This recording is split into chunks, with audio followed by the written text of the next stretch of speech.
Looks like we're live. Exciting!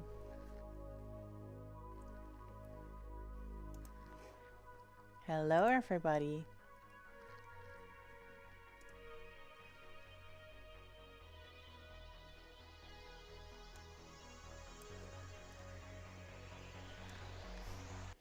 Good evening. Good to have you here for another Cats and Coffee stream. Can you hear the music?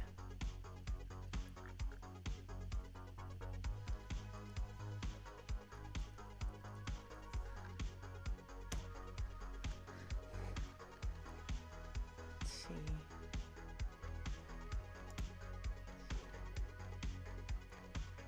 Can you all hear me? I think you can hear me, but I don't know if you can hear the music. I think you can hear me, but I don't know if you can hear the music.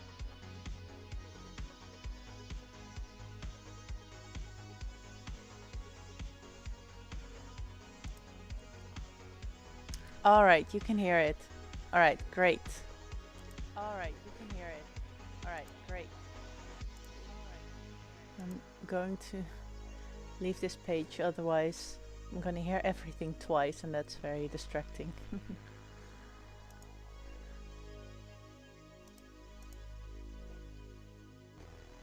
But I am going to keep the chat open.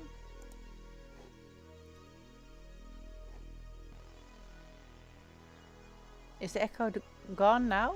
Or is there still an echo?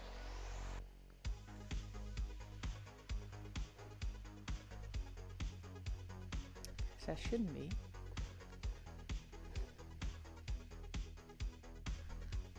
Gone now. All right, great. Great. Wow. Hello, Phils, and hello, Phoenicia. How are you doing tonight?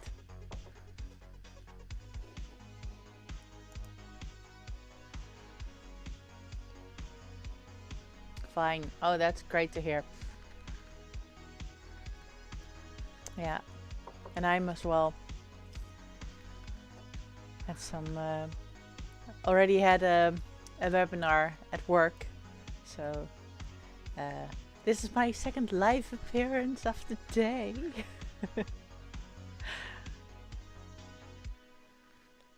It's getting busy.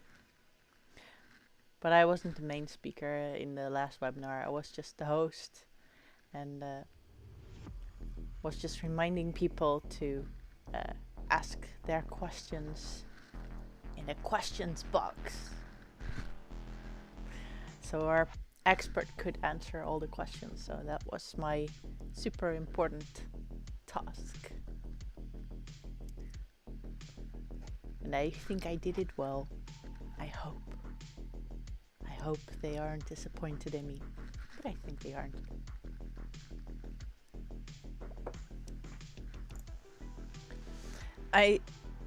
I still find it sad that I can't find music that fits the piratey theme, but we'll make it work. We'll imagine that they're you know, suddenly quite futuristic pirates. And last time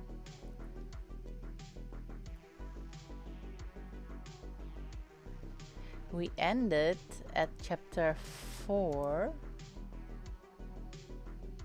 of the first part, where they just escaped the Benhow, Admiral Benhow.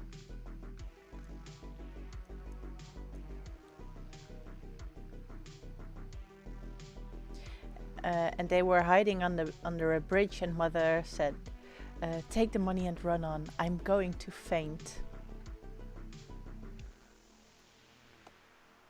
And she is left under a bridge, and they could hear the inn and the pirates that were supposed to come back for the treasure.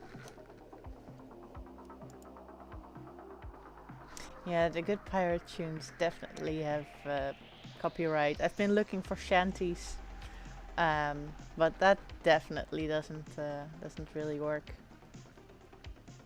And then some of the tunes are on YouTube, and I do have a paid Spotify account, but I don't have a paid YouTube account. So there's no promise that suddenly YouTube is going to have its way and have commercials, and um, so I need to work with Spotify, and I haven't found a list that I'm absolutely certain is completely royalty free.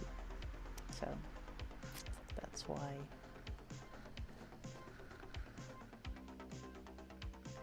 For me, the music is still quite loud.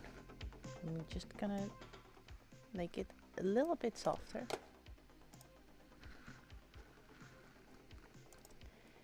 And then we're going to be reading about the last of the blind men. You know, the creepy pirate. Right. My curiosity. Alright. Hi, Blamstein Vos. You're just in time. I was just gonna start on a new chapter after where we ended last time, under the bridge, within an earshot of the inn. My curiosity, in a sense, was stronger than my fear, for I could not remain where I was, but crept back to the bank again, whence, sheltering my head behind a bush of broom, I might command the road before or door. I was scarcely in position ere my enemies began to arrive, 7 or 8 of them, running hard, their feet beating out of time along the road, and the man with the lantern some paces in front. 3 men ran together, hand in hand, and I made out, even through the mist, that the middle man of this trio was the blind beggar. The next moment his voice showed me that I was right. "Down with the door!" he cried. "Aye, aye, sure!" answered 2 or 3, and the rush was made upon the Admiral Benhow, the lantern-bearer following. And then I could see them pause, and hear speeches passed in lower key, as if they were surprised to find the door open. But the pause was brief, for the blind man again issued his commands. His voice sounded louder and higher, as if he were afire with eagerness and rage. "In! In! In!" he shouted, and cursed them for their delay.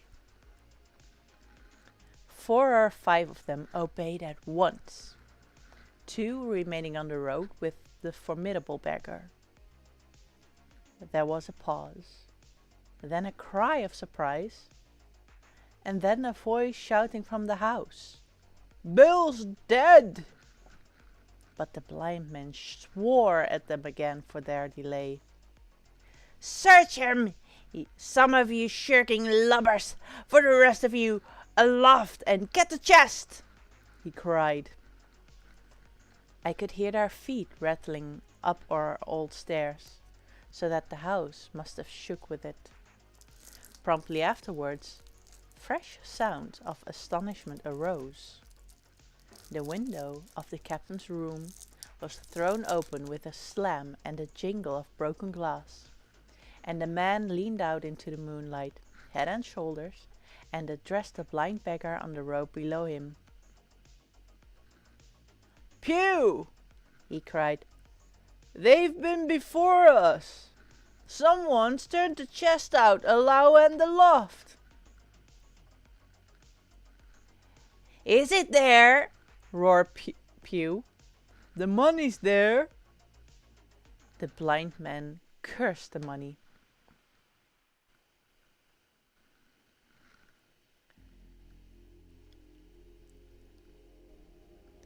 Clenched fists, I mean, he cried.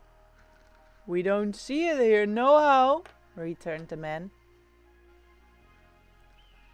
Here, you below there! Is it on, Bill? Cried the blind man again.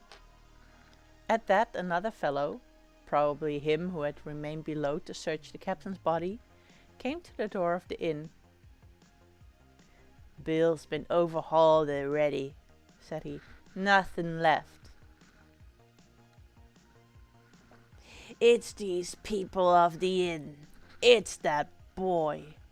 I wish I had put his eyes out, cried the blind man. There were no time ago. They had the door bolted when I tried it. Scatter, lads, and find them.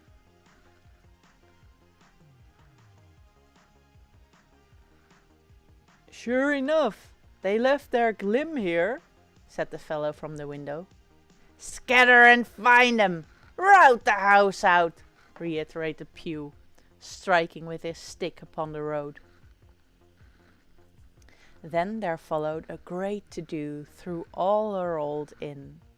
Heavy feet pounding to and fro, furniture thrown over, doors kicked in, until the very rocks re-echoed, and the men came out again, one after another, on the road, and declared that we were nowhere to be found. Alright, hi doctor.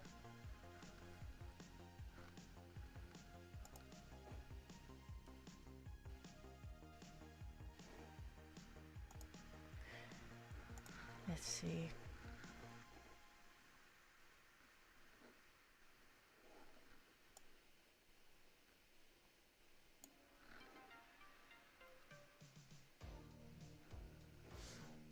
And just the same whistle that had alarmed my mother and myself over the dead captain's money was once more clearly audible through the night, but this time twice repeated.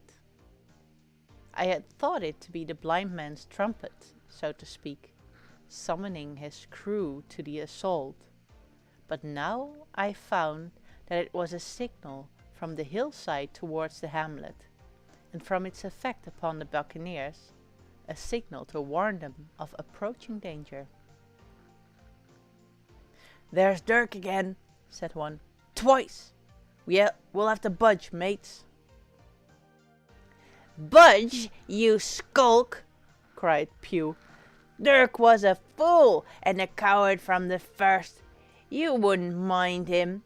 They must be close by. They can't be far. You have your hands on it. Scatter and look for them dogs. Oh, shiver my soul, he cried. If I had eyes.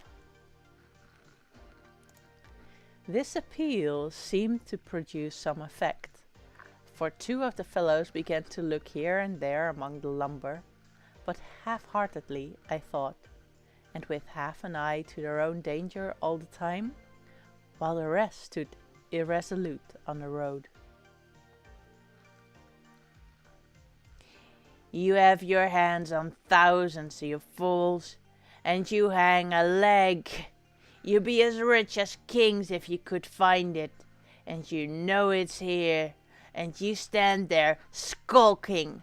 There wasn't one of you dared face Bill, and I did it, a blind man, and I'm to lose my chance for you?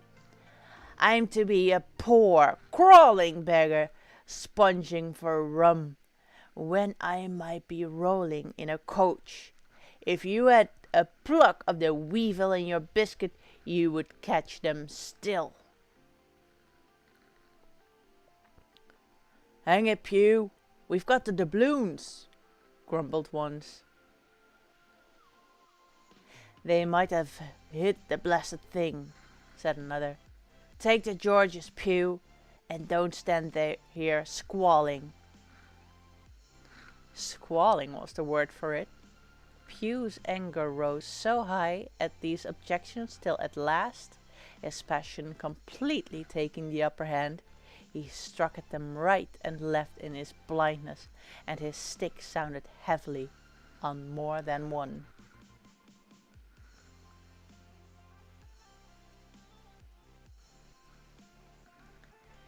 These, in their turn, cursed back at the blind miscreant, threatening him in horrid terms, and cried in vain to catch the stick and wrest it from his grasp. This quarrel was the saving of us, for while it was still raging, another sound came from the top of the hill on the side of the hamlet, the tramp of horses galloping.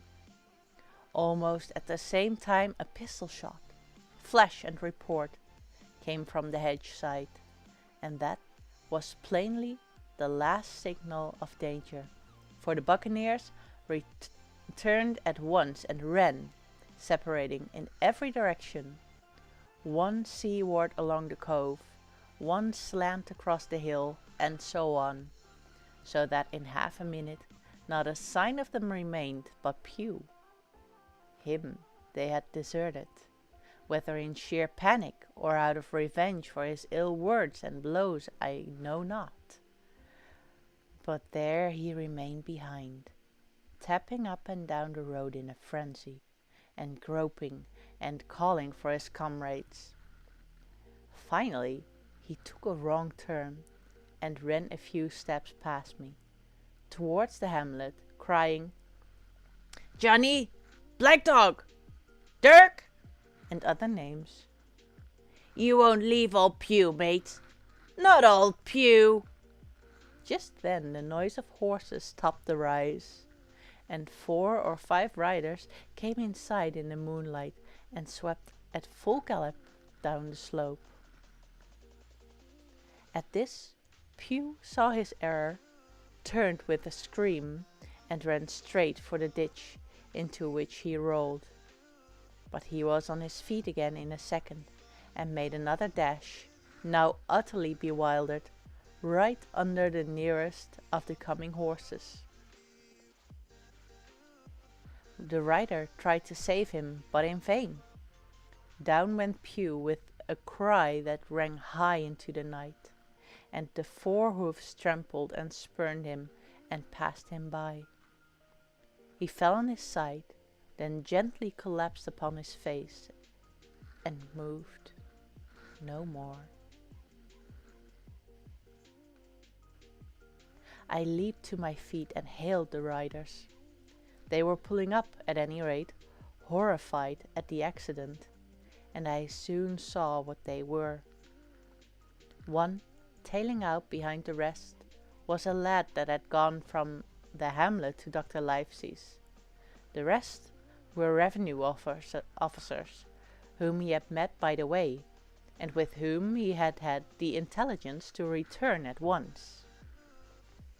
Some news of the lugger in Kidd's Hole had found its way to Supervisor Dance, and set him forth that night in our direction, and to that circumstance my mother and I owed our preservation from death. Pew was dead, stone dead. As for my mother, when we had carried her up to the hamlet, a little cold water and salts, and that soon brought her back again, and she was none the worse for her terror, though she still continued to deplore the balance of the money. In the meantime, the supervisor rode on as fast as he could to Kidd's Hole, but his men has to dismount and grope down the dingle, leading and sometimes supporting their horses, and in continual fear of ambushes, so it was of no great matter for surprise that when they got down to the hole, the lugger was already under way, though still close in. He hailed her. A voice replied, telling him to keep out of the moonlight, or he would get some lead in him. And at the same time, a bullet whistled close by his arm. Soon after, the lugger doubled the point and disappeared. Mr. Dance stood there, as he said, like a fish out of water, and all he could do was to dispatch a man to warn the cutter. "And that," said he, "is just about as good as nothing.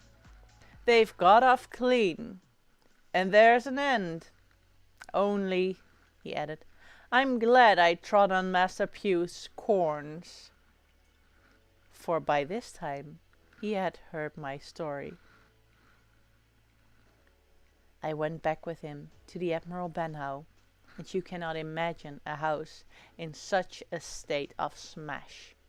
The very clock had been thrown down by these fellows in their furious hunt after my mother and myself, and though nothing had actually been taken away, except the captain's money bag and a little silver from the till, I could see at once that we were ruined.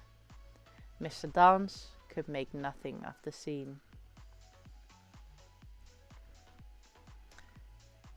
"They've got the money, you say? Well then, Hawkins, what in fortune were they after? More money, I suppose?" "No, sir, not money, I think," replied I. "In fact, sir, I believe I have the thing in my breast pocket, and to tell you the truth, I should like to get it put in safety." "To be sure, boy, quite right," said he. "I'll take it if you like." "I thought perhaps Dr. Livesey—" I began. "Perfectly right," he interrupted very cheerily. "Perfectly right. A gentleman and a magistrate. And, now I come to think of it, I might as well ride round there myself and report to him or Squire. Master Pugh's dead. When all's done, not that I regret it, but he's dead, you see, and people will make it out against an officer of His Majesty's revenue, if make it out they can. Now I'll tell you, Hawkins, if you like, I'll take you along." I thanked him heartily for the offer, and we walked back to the hamlet where the horses were. By the time I had told my mother of my purpose, they were all in the saddle. "Dogger," said Mr. Chance, "you have a good horse. Take up this lad behind you." As soon as I was mounted, holding on to Dogger's belt, the supervisor gave the word, and the party struck out at a bouncing trot on the road to Dr. Livesey's house.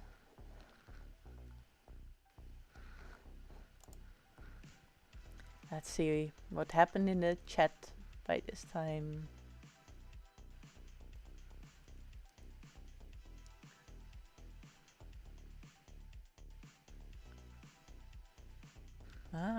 Phoenicia went to see a house. It was nice and big, but too much to renovate. Yeah, I can understand. If a lot of work needs to be done.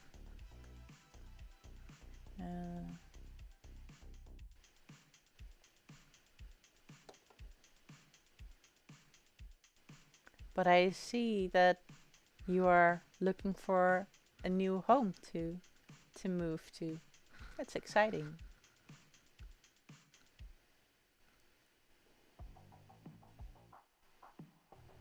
The doctor says, got my new bowl out today and made a ramen lunch. Still simple, but with some dried seaweed and egg and canned tuna. Simple, but delicious.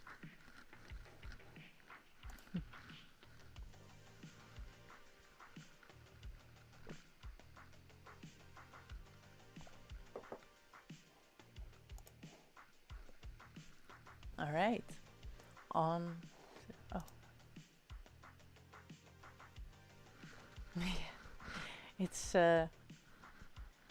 It's quite a project moving.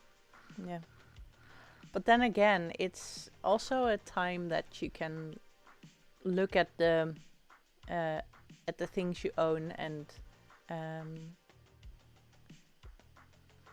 yeah, look back on memories that you are fond of, and uh, deciding whether you're gonna keep stuff or not. And yeah, it's you take on those, you clean up things that usually you feel like, oh, I'll do that sometime when I've got time, and then you never have time to do it. So it has it's definitely not the funnest thing to do, but uh, it has some advantages. And then especially if it's done and you move in and you feel good about where you are, then it's amazing.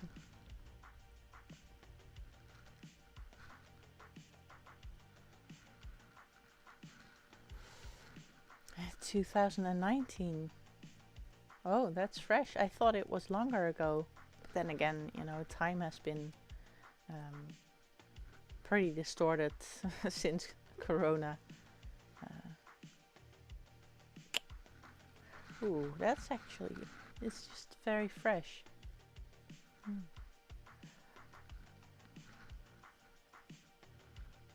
Yeah, then it's, you don't have those memories other than the actual memories.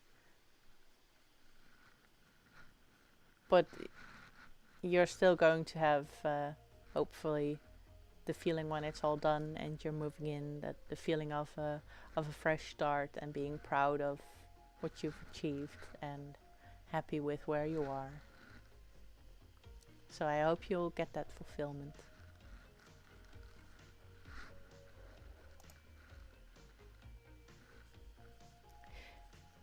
Let's continue to the captain's papers. We rode hard all the way till we drew up before Dr. Livesey's door. The house was all dark to the front. Mr. Dance told me to jump down and knock, and Dogger gave me a stirrup to descend by.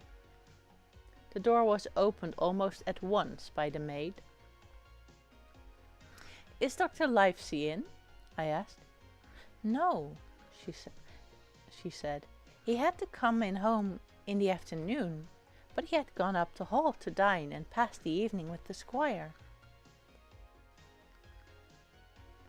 "So there we go, boys," said Mr. Dance.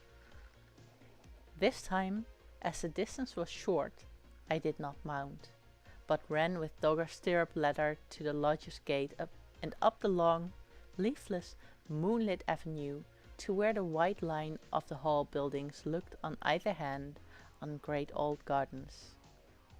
Here Mr. Dance dismounted, and taking me along with him, was admitted at a word into the house.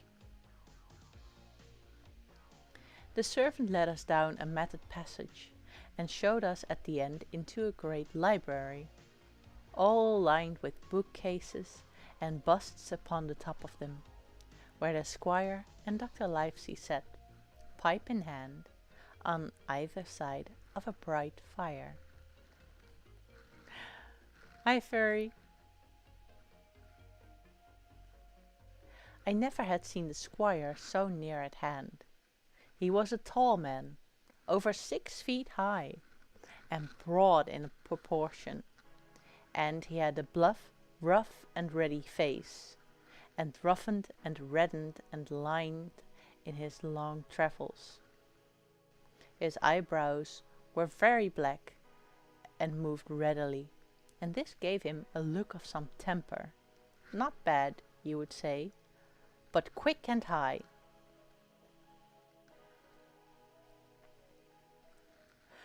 "Come in, Mr. Dance," says he, very stately and condescending.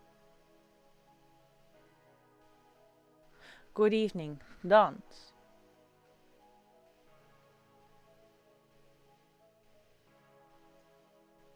Oh, I'm good. Good evening, Dance, said the doctor with a nod. And good evening to you, friend Jim. What good wind brings you here? The supervisor stood up straight and stiff, and told his story like a lesson. And you should have seen how the two gentlemen leaned forward and looked at each other, and forgot to smoke in their surprise and interest. When they heard how my mother went back to the inn, Dr. Livesey fairly slapped his thigh, and the squire cried, "Bravo!" and broke his long pipe against the grate. Long before it was done, Mr.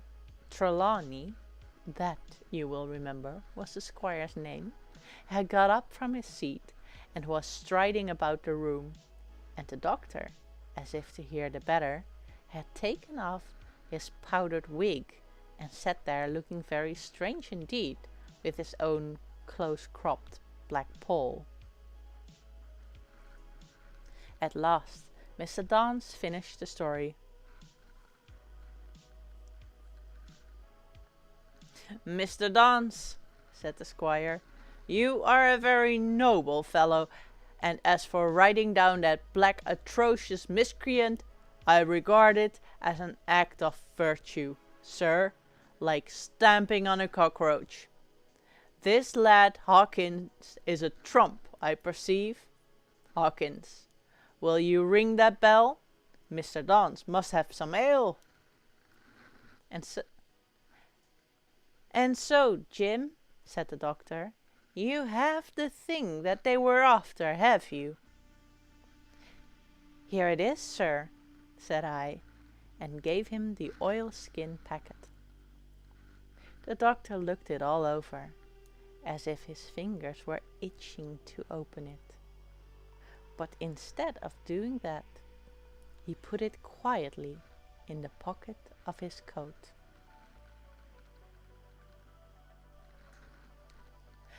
"Squire," said he, "when Dance has had his ale he must, of course, be off on his Majesty's service. But I mean to keep Jim Hawkins here to sleep at my house, and with your permission I propose we should have up the old pie and let him sup." The cold pie, and let him sup. "As you will, Livesey," said the squire. "Hawkins has earned better than cold pie." So big a pigeon pie was brought in and put on a side table that I made a hearty supper, for I was as hungry as a hawk, while Mr. Dance was further complimented and at last dismissed. "And now, squire," said the doctor. "And now, Livesey," said the squire in the same breath. One at a time, laughed Dr. Livesey. "You have heard of this flint, I suppose?"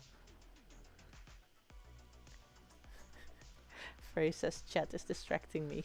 Yeah. But I see that I'm missing some messages. But then whenever I move on to chat, then I forget where I was. So I make some mistakes. But I'm still managing. You know, it's not the same without Jay. Jay can... Jay would always watch the chat. Now I have to do double the work. But it's fun. I fully support that Jay has some time off. We're having a good time, right? Alright. You have heard of this Flint, I suppose? "Heard of him?" cried the squire. "Heard of him, you say? He was the bloodthirstiest buccaneer that sailed. Blackbeard was a child to Flint.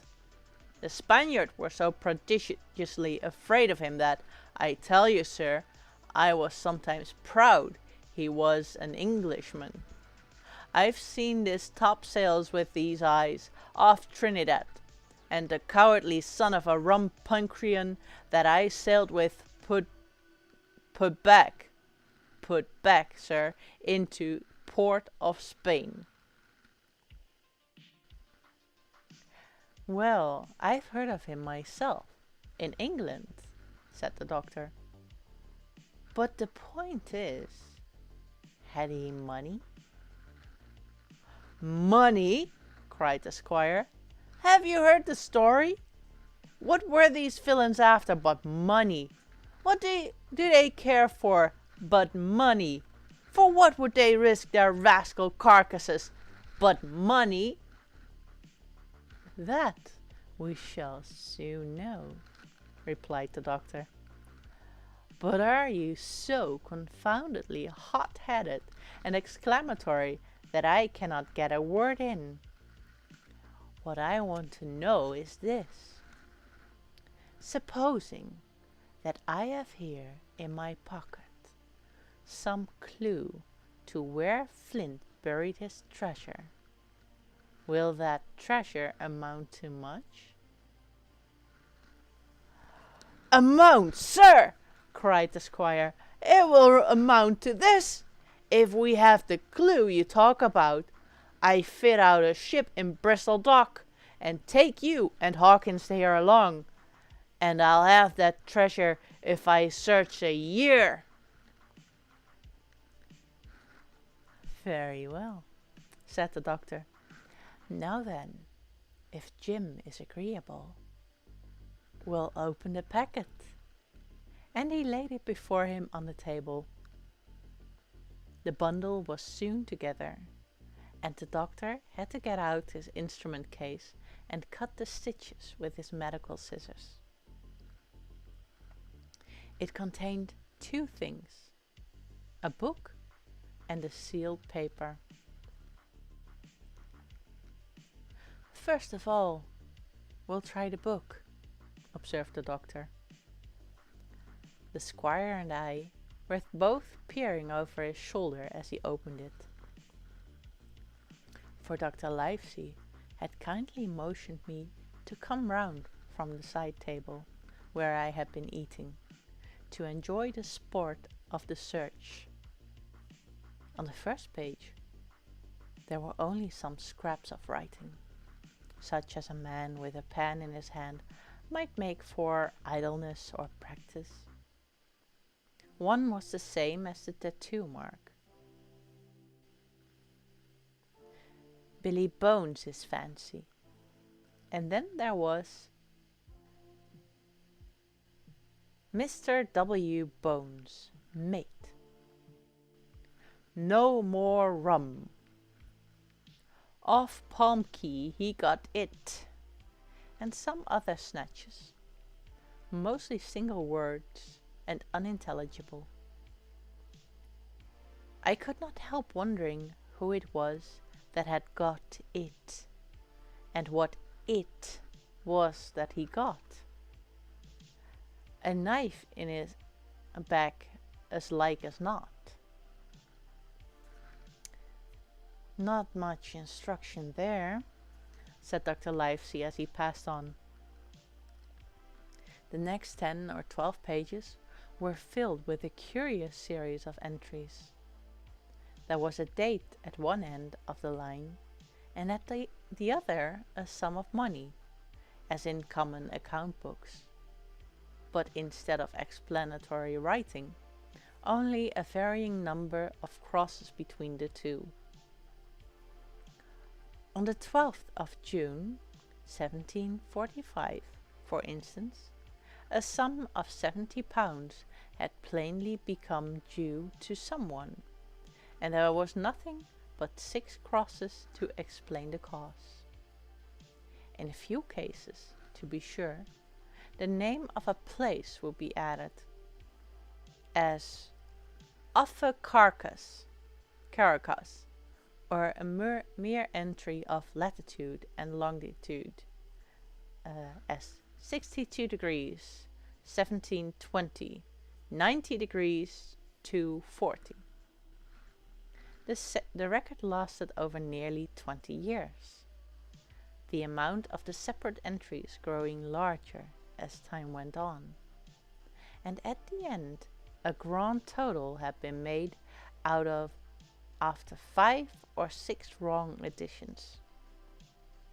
And these words appended: Bones, his pile. I can't make head or tail of this, said Dr. Livesey. The thing is as clear as noonday, cried the squire. This is the black-hearted hound's account book. These crosses stand for the names of ships or towns that they sank or plundered. The sums are the scoundrel's share, and where he feared an ambiguity, you see he added something clearer. Off a carcass. Now, you see, here was some unhappy vessel boarded off that coast. God help the poor souls that manned her. Coral long ago. Right, said the doctor. See what it is to be a traveller. Right. And the amounts increase, you see, as he rose in rank. There was little else in the volume, but a few bearings of places noted in the blank leaves towards the end, and a table for reducing French, English, and Spanish monies to a common value. Thrifty man, cried the doctor. He wasn't one to be cheated. And now, said the squire, for the other. Ooh, there's a new follower. Karim 660, welcome. Welcome. We're reading Treasure Island today, so I hope you are enjoying the story.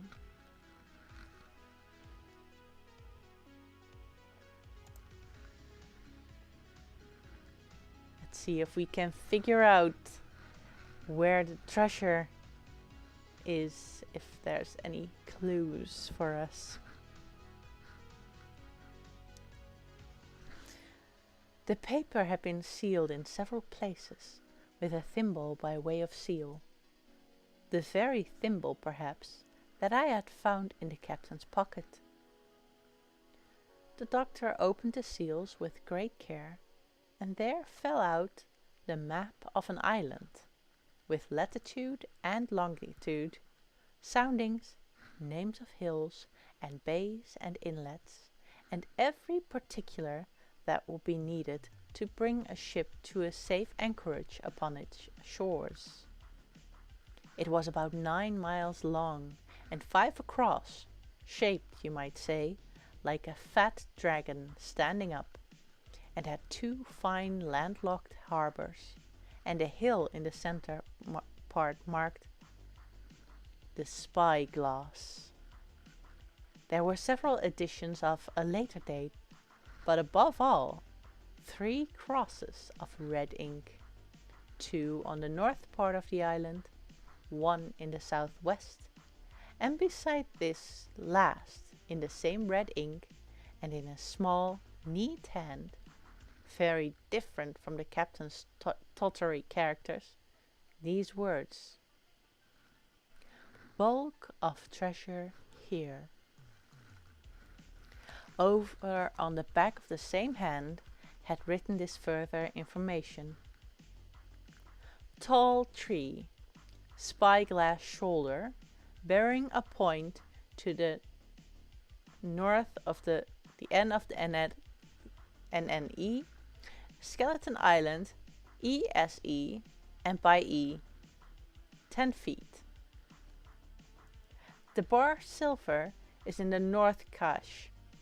You can find it by the trend of the east hummock, 10 fathoms south of the black crag with a face on it. The arms are easy found in the sandhill N, point of North Inlet Cape.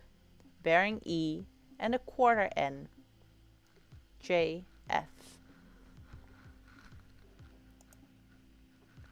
That was all, but brief as it was, and to me incomprehensible, it filled the squire and Dr. Livesey with delight.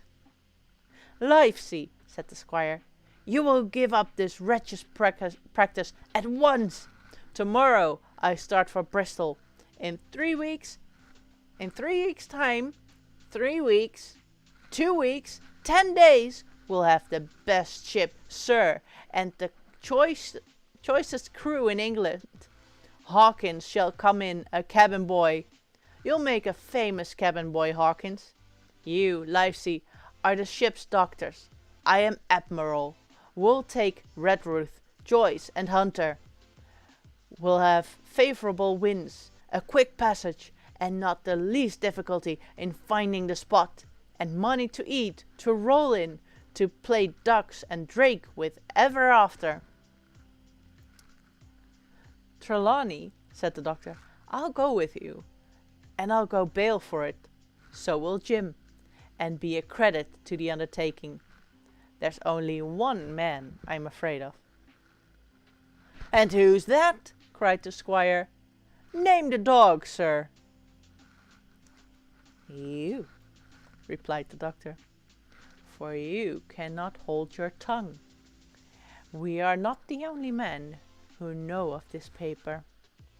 These fellows who attacked the inn tonight, bold, desperate blades for sure, and the rest who stayed aboard that lugger, and more, I dare say, not far off, are, one and all, through thick and thin, bound that they'll get that money. We must none of us go alone till we get to sea. Jim and I shall stick together in the meanwhile.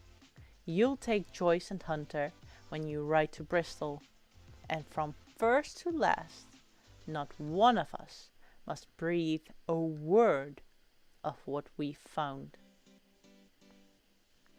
"Livesey," returned the squire, "you are always in the right of it. I'll be as silent as the grave."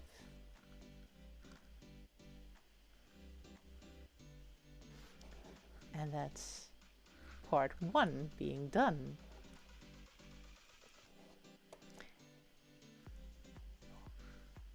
Going to part 2 about the sea cook.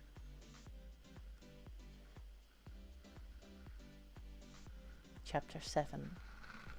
I go to Bristol.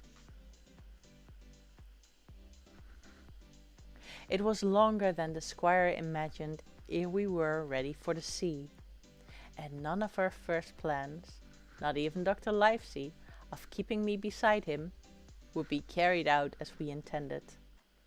The doctor had to go to London for a physician to take charge of his practice.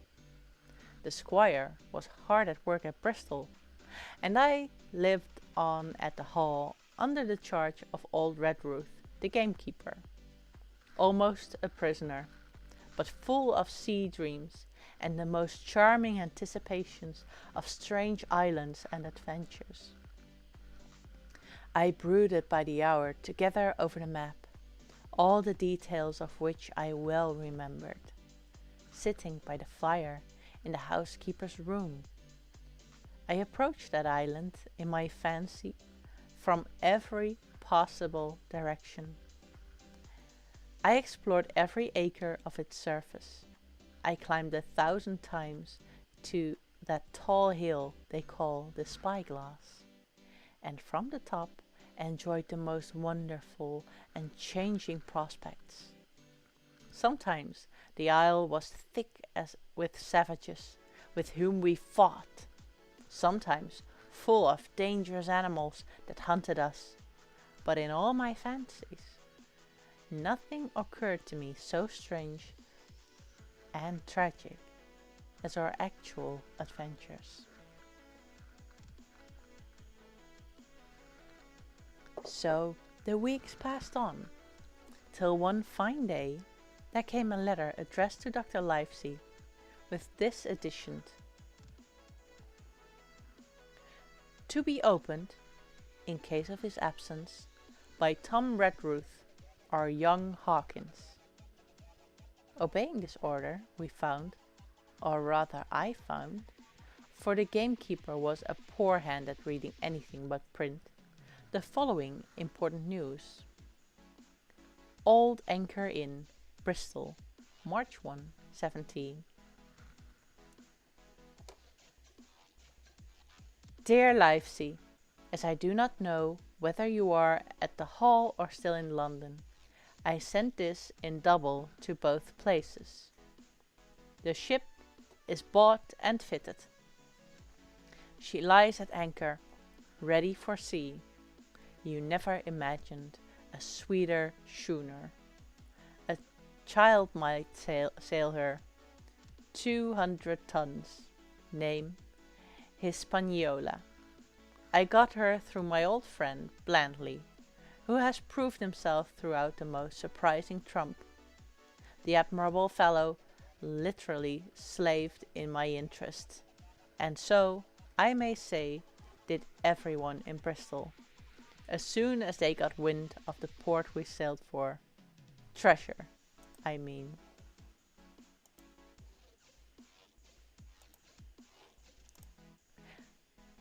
Redruth, said I, interrupting the letter. Dr. Livesey will not like that. The squire has been talking after all.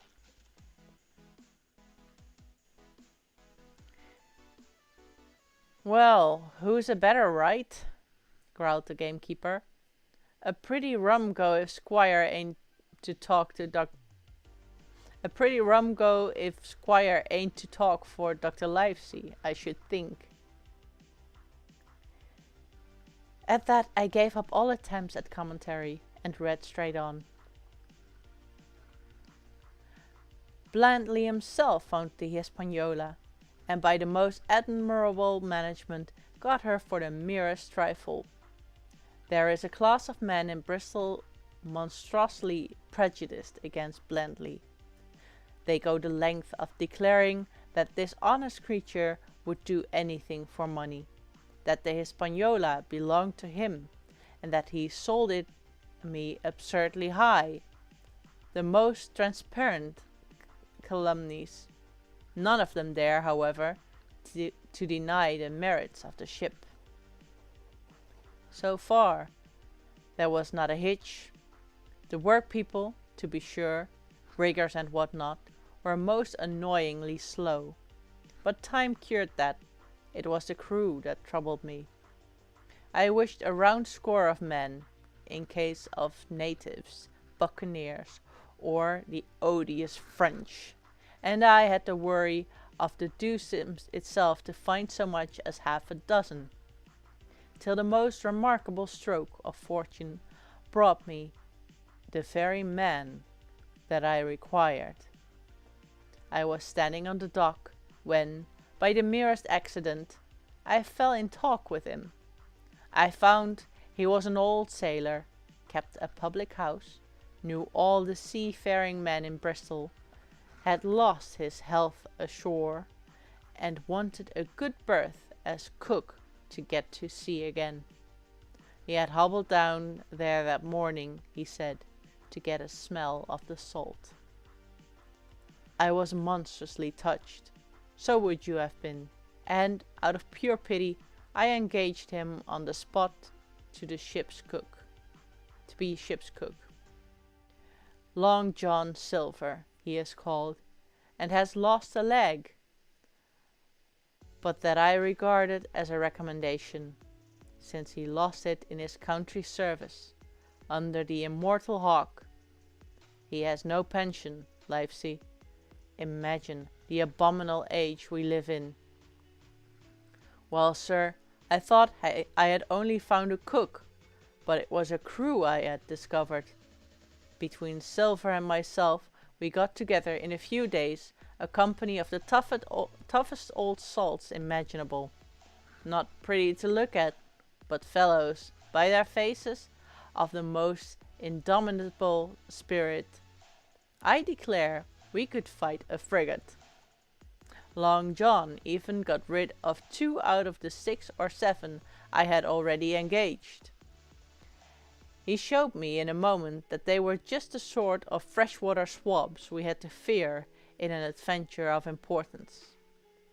I am in most magnificent health and spirits, eating like a bull, sleeping like a tree, yet I shall not enjoy a moment till I hear my old tarpaulins tramping round the capstan. Seaward, ho! Hang the treasure! It's the glory of the sea that has turned my head. So now, Lively, composed, do not lose an hour, if you respect me. Let young Hawkins go at once to see his mother, with Redruth for a guard, and then both come full speed to Bristol. John Trelawney. Postscript. I did not tell you that Blantley, who, by the way, is to send a consort after us if we don't turn up by the end of August, had found an admirable fellow for sailing master. A stiff man, which I regret, but in all other respects a treasure. Long John Silver unearthed a very competent man for a mate, a man named Arrow. I have a boatswain who pipes. Livesey, so things shall go man-o'-war fashion on board the good ship Hispaniola. I forgot to tell you that Silver is a man of substance. I know of my own knowledge that he has a banker's account, which has never been overdrawn. He leaves his wife to manage the inn, and as she is a woman of colour, a pair of old bachelors like you and I may be excused for guessing that it is the wife quite as much as the health that sends him back to roving. P.P.S. Hawkins may stay one night with his mother. Like, oh my gosh. This is... oof. That's oof.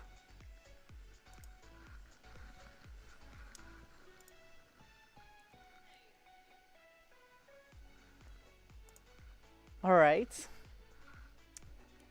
That was in a book. Oof. Let's carry on, I guess. I think this Trelawney guy is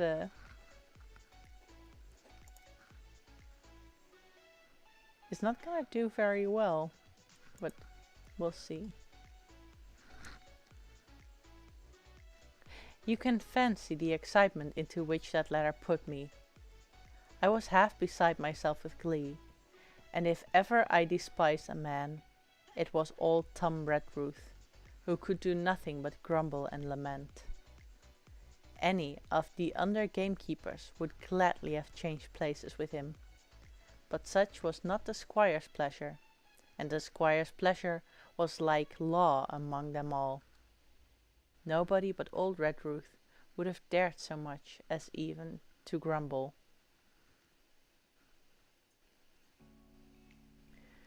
The next morning he and I set out on foot for the Admiral Benbow, and there I found my mother in good health and spirits. The captain, who had so long been a cause of so much discomfort, was gone where the wicked cease from troubling. The squire had had everything repaired, and the public rooms and the sign repainted, and had added some furniture, above all, a beautiful armchair for mother in the bar.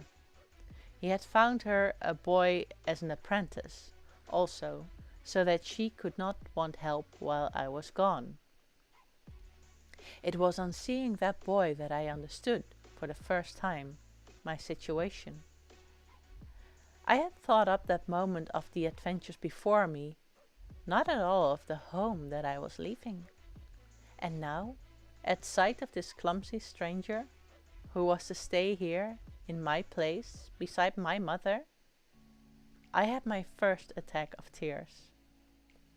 I am afraid I led that boy a dog's life. For as he was new to the work, I had 100 opportunities of setting him right and putting him down, and I was not slow to profit by then.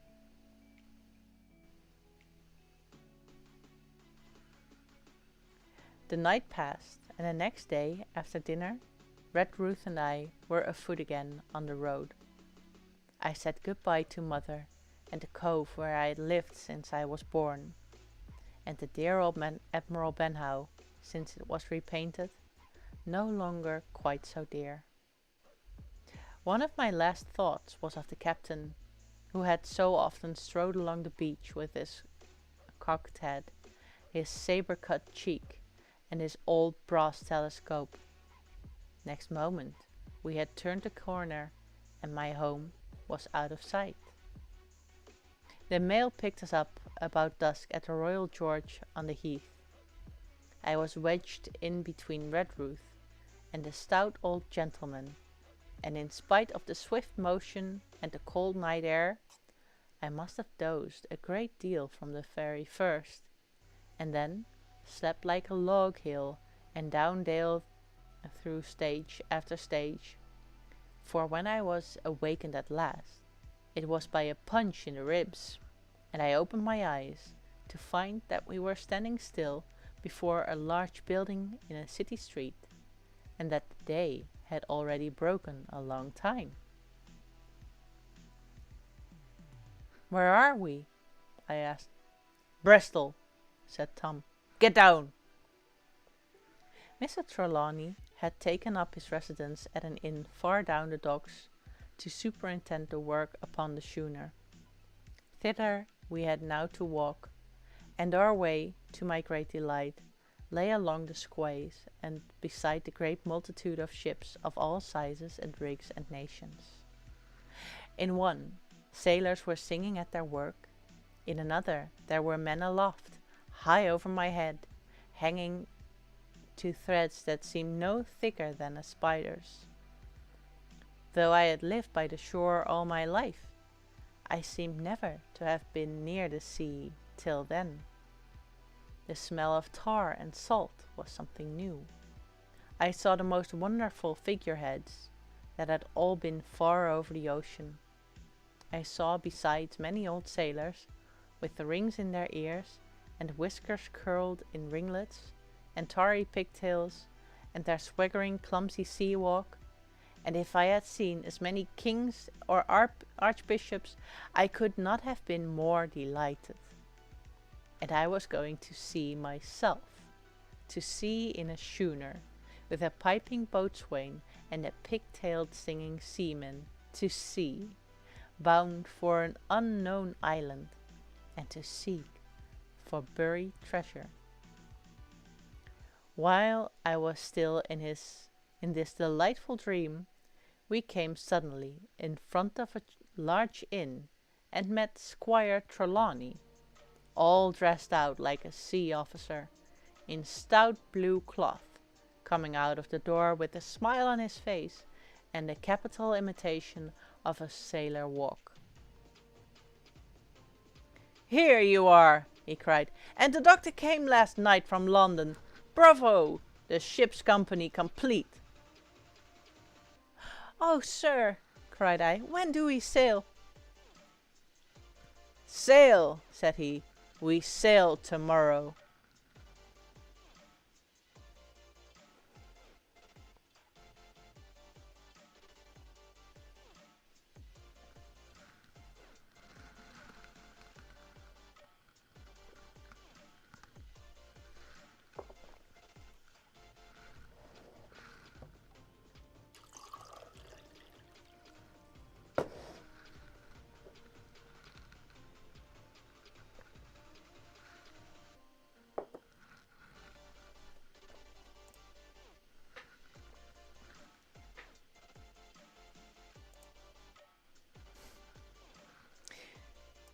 All right, let's go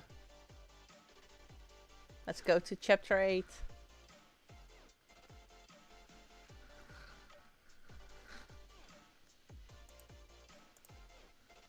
At the sign of the spyglass. Is everybody still feeling okay? I see there's been some stuff in the chat going on. I'm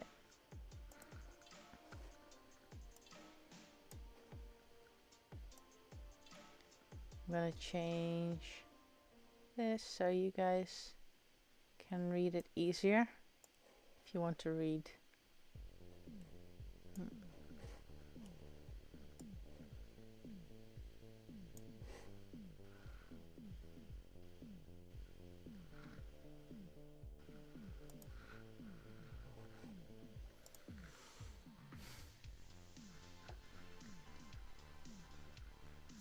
When I had done breakfasting, the squire gave me a note addressed to John Silver, at the sign of the Spyglass, and told me I should easily find the place by following the line of the docks and keeping a bright lookout for a little tavern with a large brass telescope for sign. I set off, overjoyed at this opportunity to see some more of the ships and seamen, and picked my way among a great crowd of people and carts and bales, for the docks was now its busiest, until I found the tavern in question. It was a bright enough little place of entertainment. The sign was newly painted, the windows had neat red curtains, the floor was cleanly sanded. There was a street on each side, and an open door on both, which made the large, low room pretty clear to see in spite of clouds and tobacco smoke. The customers were mostly seafaring men, and they talked so loudly that I hung at the door, almost afraid to enter. As I was waiting, a man came out of a side room, and at a glance I was sure he must be Long John. His left leg was cut off close by the ship, and under the left shoulder he carried a crutch, which he managed with wonderful dexterity, hopping about upon it like a bird. He was very tall and strong, with a face as big as a ham, plain and pale, but intelligent and smiling. Indeed, he seemed in the most cheerful spirits, whistling as he moved about among the tables, with a merry word or a slap on the shoulder for the more favoured of his guests. Now, to tell you the truth, from the very first mention of Long John in Squire Trelawney's letter, I had taken a fear in my mind that he might prove to be the very one-legged sailor whom I had watched for so long at the old Benbow. But one look at the man before me was enough. I had seen the captain, and Black Dog, and the blind man Pew, and I thought I knew what a buccaneer was like. A very different creature, according to me, from this clean and pleasant-tempered landlord. I plucked up the courage at once, crossed the threshold, and walked right up to the man, where he stood, propped on his crutch, talking to a customer. "Mr. Silver, sir?" I asked, holding out the note. "Yes, my lad," said he, "such is my name, to be sure. And who may you be?" And then, as he saw the squire's letter, he seemed to me to give something almost like a start. "Oh!" said he, quite loud, and offering his hand. "I see! You are our new cabin boy. Pleased I am to see you." And he took my hand in his large, firm grasp. Just then, one of the customers at the far side rose suddenly and made for the door. It was close by him, and he was out in the street in a moment. But his hurry had attracted my notice, and I recognized him at a glance. It was the tallow-faced man, wanting 2 fingers, who had come first to the Admiral Benbow.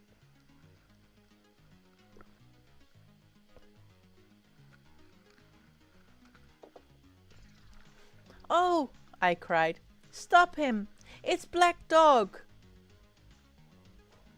I don't care who 2 coppers who he is, cried Silver. But he hasn't paid his score. Harry, run and catch him. One of the others, who was the nearest to the door, leaped up and started in pursuit. If he were Admiral Hawk, he shall pay his score, cried Silver. And then, relinquishing my hand, Who did you say he was? He asked. Black what? Dog, sir, said I. Has Mr. Trelawney not told you of the Buccaneers?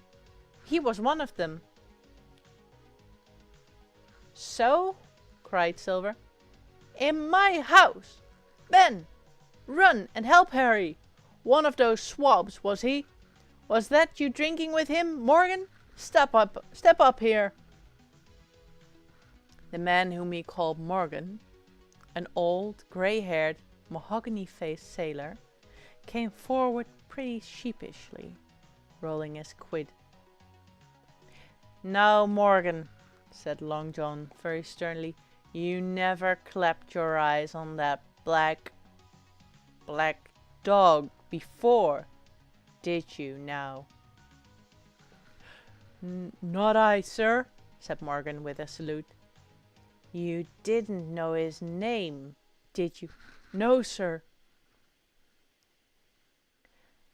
By the powers, Tom Morgan, it's as good for you, exclaimed the landlord. If you had been mixed up with the like of that, you would have never have put another foot in my house.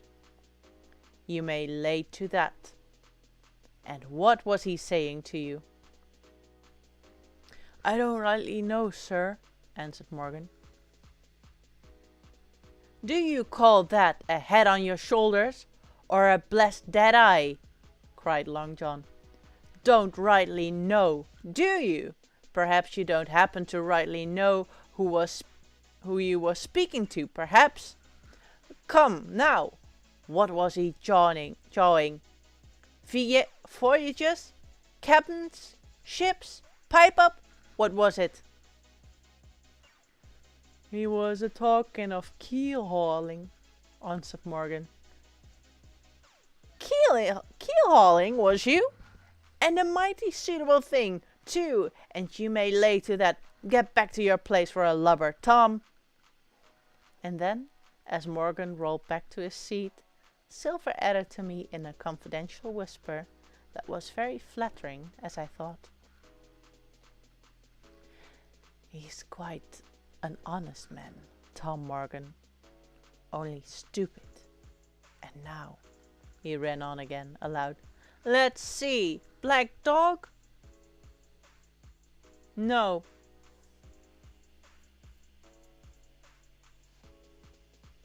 I don't know the name. Not I. Yet I kind of think I've seen the swab. He used to come here with a blind beggar, he used. That he did, you may be sure, said I. I knew that blind man too. His name was Pew. It was, cried Silver, now quite excited. Pew! That was his name for certain. Ah, he looked a shark, he did. If we run down this Black Dog now, that'll be news for Captain Trelawney. Ben's a good runner. Few seamen run better than Ben. He should run him down, hand over hand. By the powers! He talked of keel-hauling, did he? I'll keel-haul him. All the time he was jerking out these phrases, he was stumping up and down the tavern on his crutch, slapping tables with his hand, and giving such a show of excitement as would have convinced an Old Bailey judge or a Bow Street runner. My suspicions had been thoroughly reawakened on finding Black Dog at the spyglass, and I watched the cook narrowly, but he was too deep and too ready and too clever for me. And by the time the two men had come back out of breath and confessed that they had lost the track in a crowd and been scolded like thieves, I would have gone bail for the innocence of Long John Silver.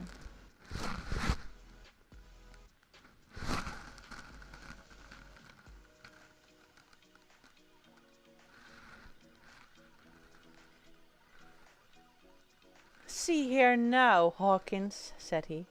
Here's a blessed hard thing on a man like me, now ain't it? There's Captain Trelawney. What's he to think? Here I have this confounded son of a Dutchman, sitting in my own house, drinking of my own rum. Here you comes and tells me of its plain, and here I let him give us all the slip before my blessed deadlights. Now, Hawkins, you do me justice with the captain. You're a lad, you are, but you're as smart as paint. I see that when you first come in. Now here it is. What could I do with this old timber I hobble on? When I was an A.B. master mariner, I'd have come up alongside of him, hand over hand, and broached him in a brace of old shakes. I would, but now. And then, all of a sudden, he stopped, and his jaw dropped, as though he had remembered something. The score! He burst out. 3 goes of rum! Why, shiver me timbers! If I hadn't forgotten my score! And falling on a bench, he laughed until the tears ran down his cheeks. I could not help joining, and we laughed together, peal after peal, until the tavern rang again. Why, what a precious old sea-calf I am, he said at last, wiping his cheeks. You and me should get on well, Hawkins, for I'll take my Davy I should be rated ship's boy. But come now, stand by and go about. This won't do. Duty is duty, messmates. I'll put on my old cockerel hat and step along, if you do, Captain Trelawney, and report this here affair. For mind you, it's serious, young Hawkins, and neither you nor me's come out of it with what I should make so bold as to call credit. Nor you neither, says you, not smart, none as the pair of us smart, but dash my buttons, that was a good un about my score. And he began to laugh again, and that so heartily, that though I did not see the joke as he did, I was again obliged to join him in his mirth.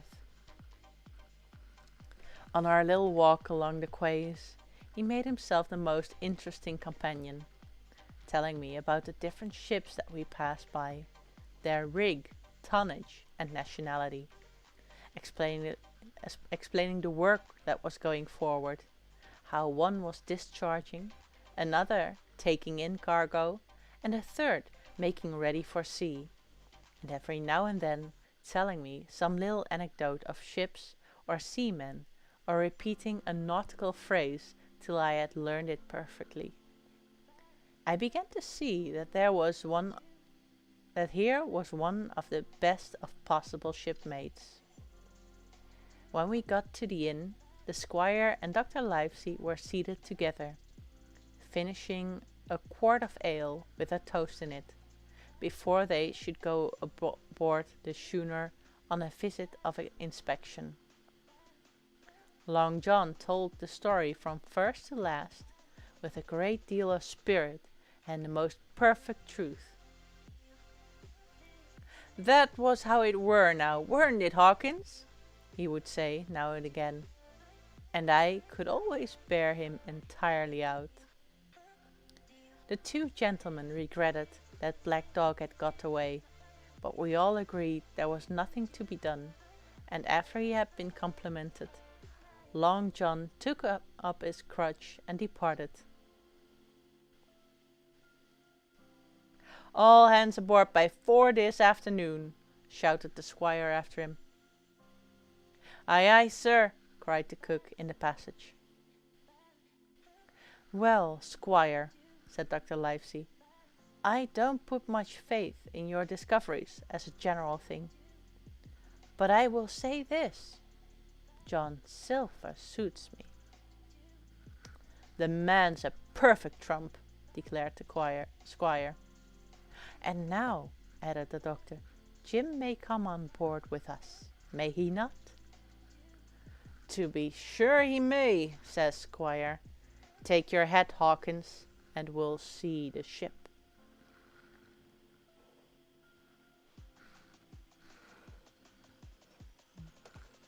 Well, good night, Doctor. We probably won't make the next one in time, so we'll probably go a little longer with the stream, a couple of minutes.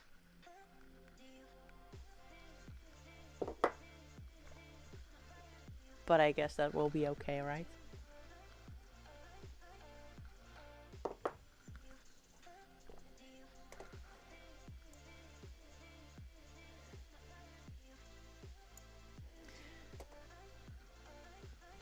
Powder and arms. The Hispaniolas lay some way out, and we went under the figureheads and round the sterns of many other ships, and their cables sometimes grated underneath our keel, and sometimes swung above us.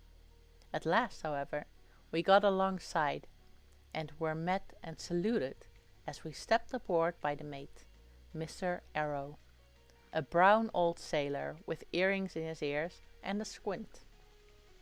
He and the squire were very thick and friendly, but I soon observed that things were not the same between Mr. Trelawney and the captain. This was a sharp-looking man who seemed angry with everything on board and was soon to tell us why, for we had hardly got down into the cabin when a sailor followed us. Captain Smollett, sir, axing to speak with you, said he. I am always at the captain's orders. Show him in, said the squire.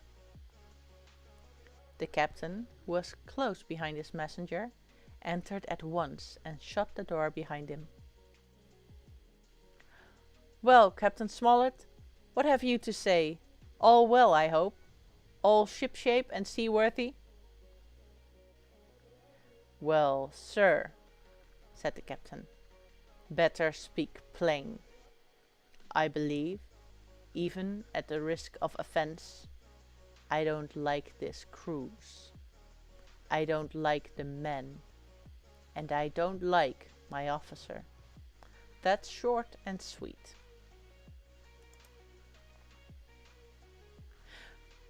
Perhaps, sir, you don't like the ship? Inquired the squire, very angry as I could see.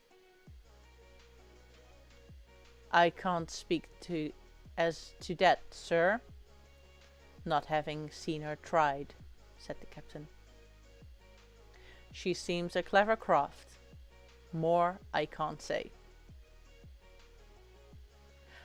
Possibly, sir, you may not like your employer either, says the squire.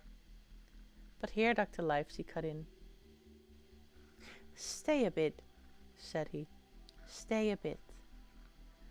No use of such questions as that but to produce ill feeling.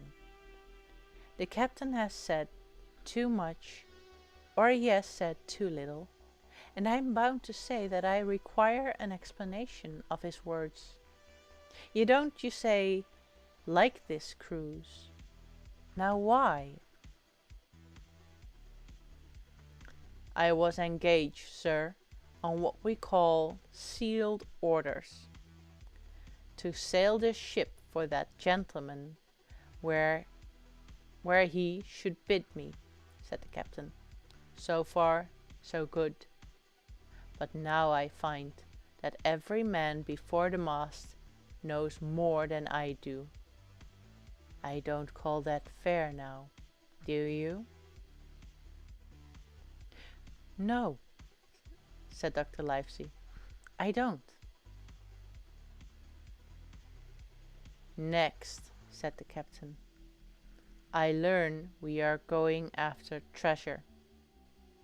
Hear it from my own hands, mind you. Now, treasure is ticklish work. I don't like treasure voyages on any account. And I don't like them, above all, when they are secret and when, begging your pardon, Mr. Trelawney, the secret has been told to the parrot. Silver's parrot? Asked the squire. It's a way of speaking, said the captain. Blabbed, I mean. It's my belief neither of you gentlemen know what you are about. But I'll tell you my way of it. Life or death, and a close run. That is all clear, and, I dare say, true enough, replied Dr. Livesey. We take the risk, but we are not so ignorant as you believe us. Next, you say you don't like the crew. Are they not good seamen? I don't like them, sir, returned Captain Smollett, and I think I should have had the choosing of my own hands, if you go to that. Perhaps you should, replied the doctor. My friend should perhaps have taken you along with him, but the slight, if there be one, was unintentional. And you don't like Mr. Arrow? I don't, sir. I believe he's a good seaman, but he's too free with the crew to be a good officer. A mate should keep himself to himself, shouldn't drink with the men before the mast. Do you mean he drinks? Cried the squire. No, sir, replied the captain, only that he's too familiar.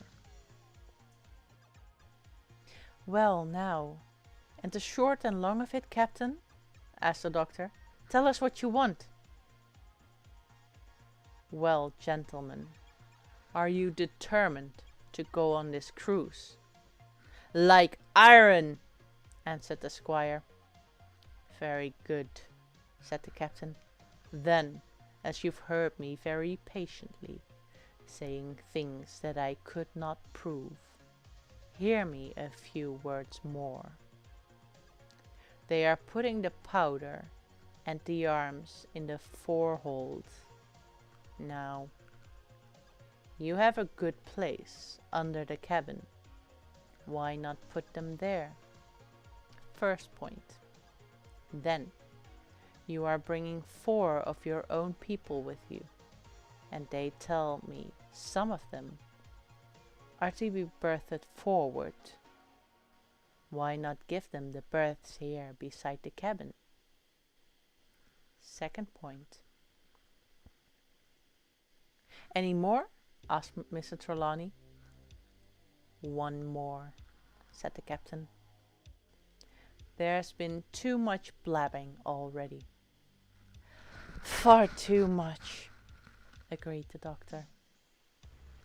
I'll tell you what I've heard myself, continued Captain Smollett, that you have a map of an island, that there's crosses on the map to show where treasure is, and that the island lies. And then he named the latitude and longitude exactly. I never told that, cried the squire, to a soul. The hands know it, sir, returned the captain. Livesey, that must have been you or Hawkins, cried the squire. It doesn't matter who it was, replied the doctor. and I could see that neither he nor the captain paid much regard to Mr. Trelawney's protestations. Neither did I, to be sure. He was so loose a talker, yet, in this case, I believe he was really right, and that nobody had told the situation of the island.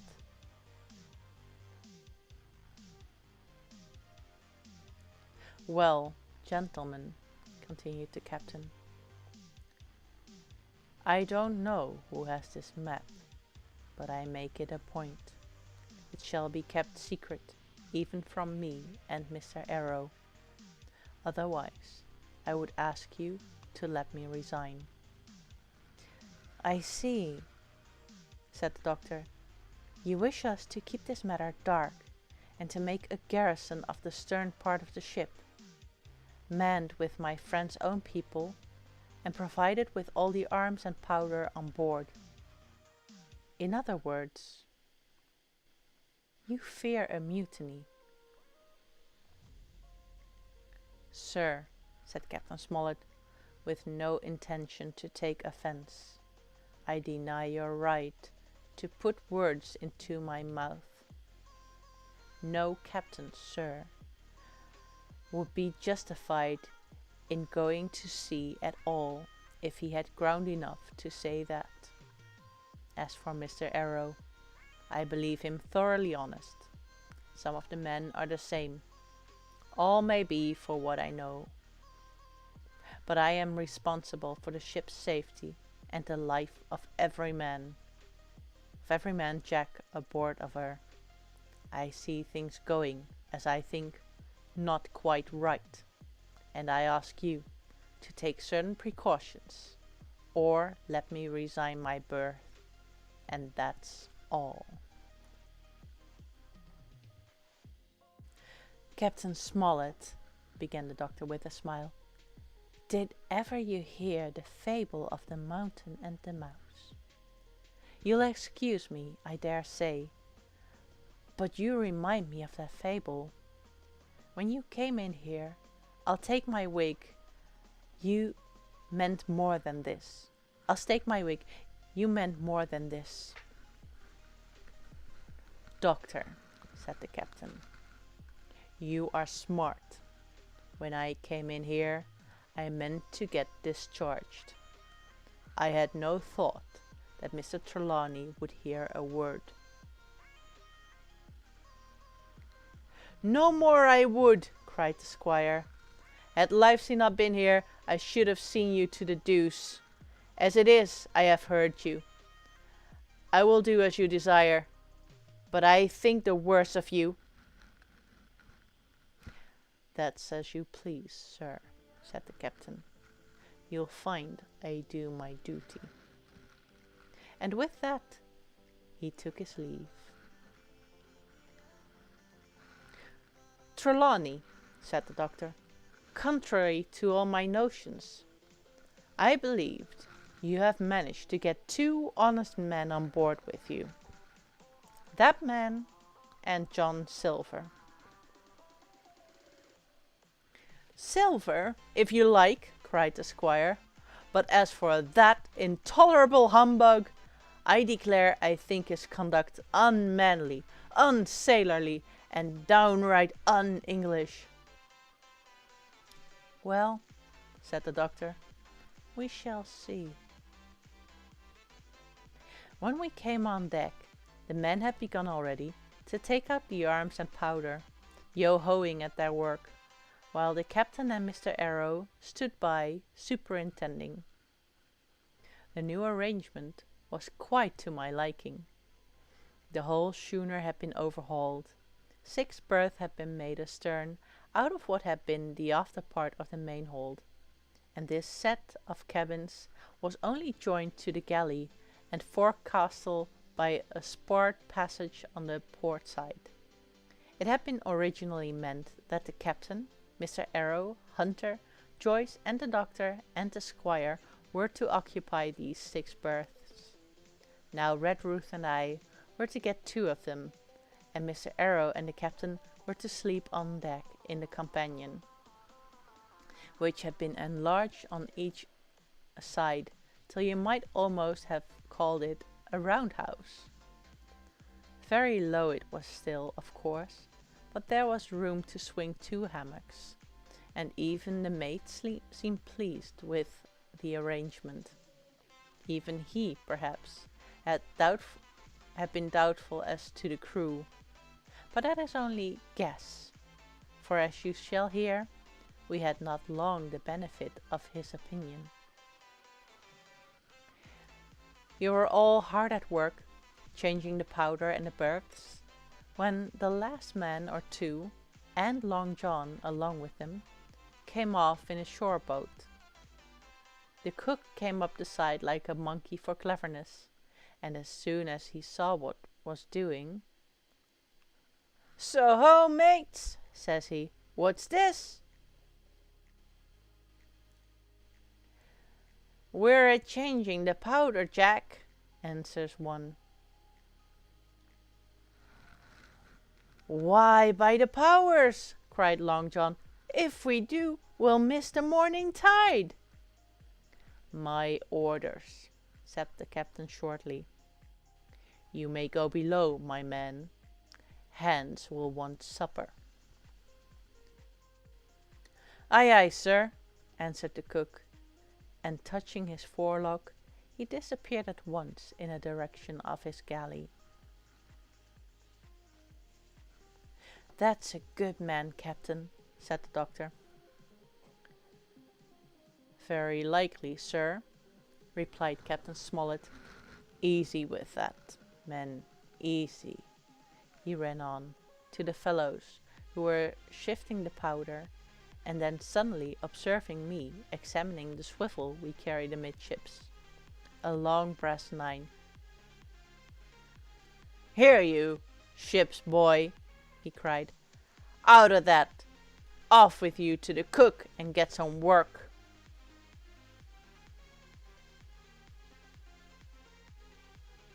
And then, as I was hurrying off, I heard him say, quite loudly, to the doctor,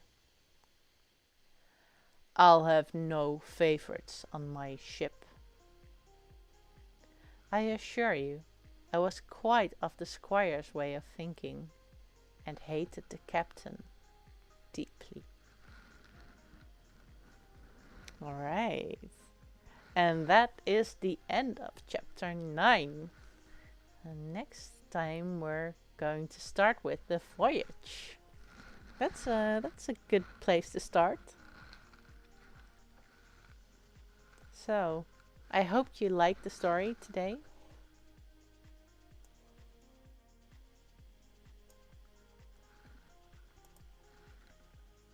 Yeah, it's nice progress.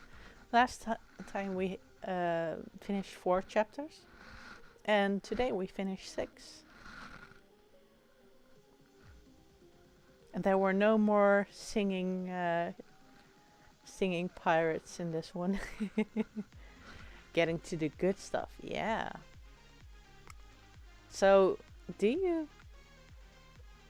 Like, most of you already know this story, right? Yeah, Long John Silver.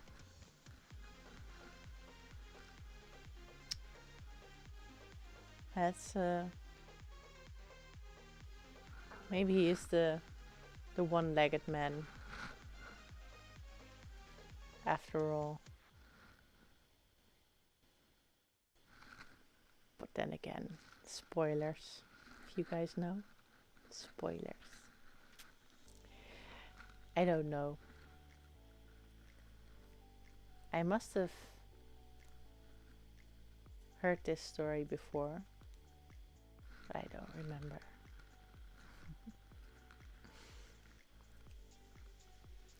So, thank you for having joined me with for this stream again. And yeah, I'll see you on Sunday. We'll be with the 3 of us again, and it's going to be another drawing, doodling stream. And then there's going on the next Wednesday. There's another gaming stream, and I'll see you guys in 2 weeks. for another for the chapter 10 and beyond. So thank you guys and see you next time. Good evening. Bye.